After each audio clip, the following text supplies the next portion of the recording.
Bonjour, cette semaine un bizutage tourne mal à Bruxelles, un recel de bijoux et de téléphones démantelé, les Belges réticents à l'idée d'acheter sur internet, pas de produits halal dans les Quick belges, une nouvelle association franco-belge et enfin les rendez-vous à ne pas manquer si vous êtes francophone résidant en Belgique. Alors qu'il rentrait d'une soirée d'intégration, un étudiant de la faculté Dutch School University à Bruxelles s'est fait violer par deux adolescents dans un parking. L'étudiant était travesti en femme pour son bizutage.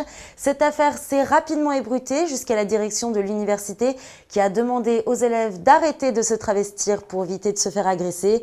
Cette réflexion fait grincer les dents de certains politiciens, estimant que les propos tenus par l'université laissent à penser que l'étudiant a provoqué son agresseur en se travestissant.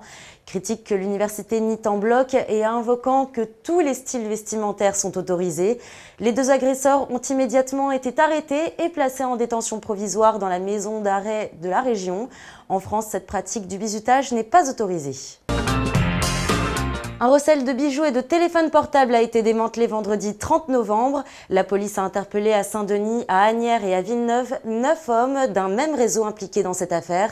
Et on peut dire que le butin était assez impressionnant. 100 000 € en liquide, 31 téléphones portables et 300 grammes d'or ont été en effet saisis lors de la perquisition. Cette organisation était bien organisée. Les voleurs de rue revendaient les objets volés au réseau qui lui-même les écoulait vers notamment la Belgique.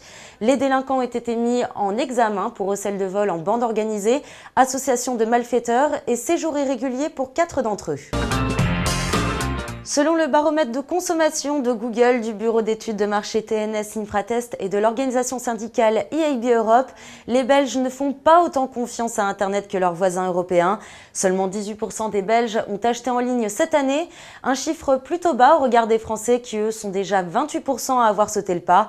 Le directeur marketing de Google Belgique, Julien Blanchez, explique cet écart par la mentalité trop traditionnaliste des entrepreneurs belges ne se risquant pas à vendre leurs produits sur Internet. Cependant, ce nombre est en légère hausse grâce aux courses en ligne. Un petit coup de buzz tel Arnaud Montebourg en marinière pourrait peut-être booster les ventes en ligne en Belgique. La chaîne de restauration Quick en Belgique ne proposera finalement pas de produits halal comme les 23 établissements implantés en France. Une étude a été menée au préalable en Belgique sur leur rentabilité. Cette étude a déjà été faite en France à l'époque des premiers Quick halal, il y a 2 ans, et effectué une comparaison entre les ventes de 2 burgers en période de Ramadan. Le chiffre d'affaires montrait que le burger sans porc était très demandé et donc rentable. En Belgique, cette même étude n'a pas permis d'identifier de points de vente avec un profil favorable au halal.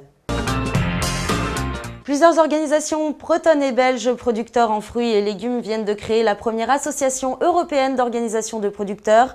Son nom, Fresh Coupe. Cette association aura comme objectif de structurer et d'adapter l'offre à la demande en qualité, quantité et à des prix attractifs.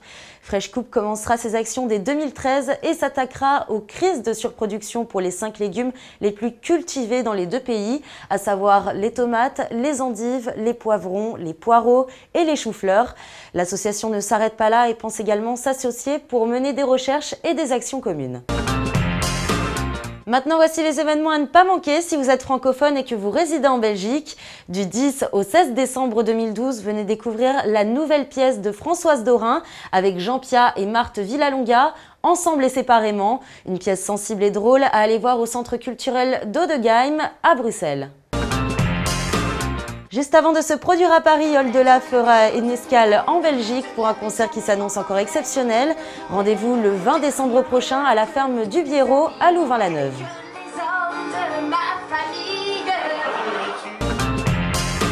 Jusqu'au 21 décembre, venez assister au spectacle Vivons heureux en attendant la mort. Le metteur en scène Fabrice Gardien fait ressusciter Pierre Desproges au centre culturel d'Ériche-Clair à Bruxelles. Merci de nous avoir suivis, à bientôt.